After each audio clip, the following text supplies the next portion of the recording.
Okay, let's talk about something called spinal cord stimulation.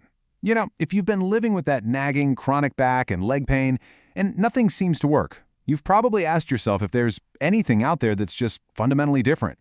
Well, today we're going to break down what this therapy is, how it actually works, and who it's really for. If you're dealing with chronic pain, this question right here probably hits pretty close to home. I mean, it's a long road, right? And you've likely been on a journey for a while now, just looking for some kind of real relief.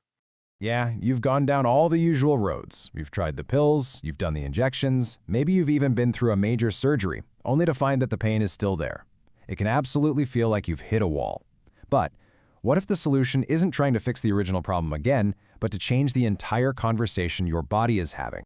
And this right here is the core idea. Spinal cord stimulation, or SCS for short, doesn't try to fix your spine directly. Instead, it changes how your brain and your nervous system process the pain signal in the first place.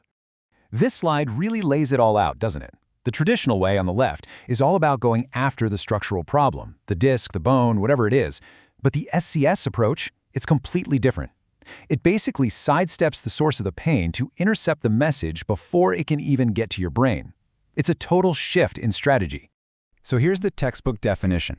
But think of it like this. Your spinal cord is the superhighway that pain signals use to race up to your brain. What SCS does is it uses these really mild electrical pulses to essentially scramble that signal, to rewrite the message. It tells your brain a totally different story than the one your pain is shouting. So, how does this interoception really happen? I mean, how does it work in your body? Let's get into the mechanics. If that pain signal is a car on the highway, SCS is like setting up a clever electronic detour. Okay, this breaks it down perfectly. First, these super thin wires, they're called leads, are carefully placed in what's called the epidural space, right next to that spinal cord highway. Step 2, they're connected to a tiny pulse generator, which is kind of like a pacemaker that's implanted. Then, step 3, that little generator sends out gentle electrical pulses. And the result? Step 4, those pulses get in the way of the pain signals. So instead of that burning, awful pain, you might feel a mild tingling instead. And this is where the technology gets really, really cool. The newest systems, they use things like high-frequency or burst stimulation, can often get rid of that tingling sensation entirely. So for a lot of patients, there's no tingling, the pain just fades. It's pretty amazing. All right, so we've covered the what and the how, but now for maybe the most important part, the who. It is so important to get this. SCS is not some catch-all fix for every single person with back pain. It's a very specialized tool for a very specific problem. Now, this is the key. SCS is built for something called neuropathic pain. This isn't your typical muscle strain pain. This is pain that's coming from the nerves themselves being damaged or just not working right. In other words, the problem is with the body's wiring, not just the structure it's in. So, does any of this sound familiar to you? That burning, almost electric shock feeling? Pain that shoots down your leg? How about pain that just won't quit even when you're resting? Or, and this is a big one, pain that came back after you already had surgery.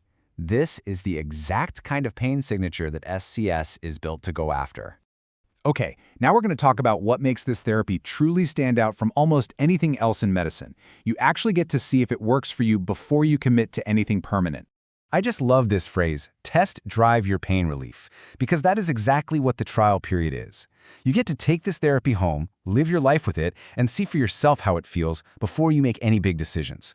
So here's how that test drive works. On day 1, temporary leads are placed. Then, for about a week, you go home with a little generator on the outside, usually just worn on a belt. You live your life, do your thing, and you just keep track of your pain levels. Then, at the end of the week, you and your doctor sit down and look at the results together. And this is the magic number. This is what you're looking for. The goal is to see at least a 50% reduction in your pain. If you get there, you're considered a success, and you can decide to move forward with the permanent implant, knowing it works for you. But what if you don't hit that 50% mark? Well, here's the beautiful part. It's simple. The temporary leads are just taken out, right there in the office. There's no permanent hardware left inside you, no permanent change to your body. It's this incredible built-in safety net that really puts you in the driver's seat. So if any of this is starting to sound like it might be a fit for you, you're probably wondering what that path forward actually looks like.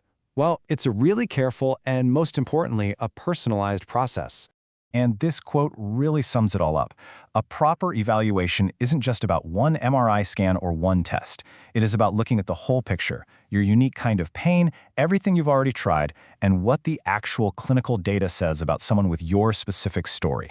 And to make this real, this whole journey from that first evaluation to the trial and maybe to the final implant is handled at specialized, spine-only outpatient centers.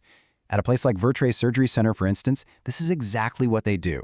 It's all about that precision care where every decision is based on you.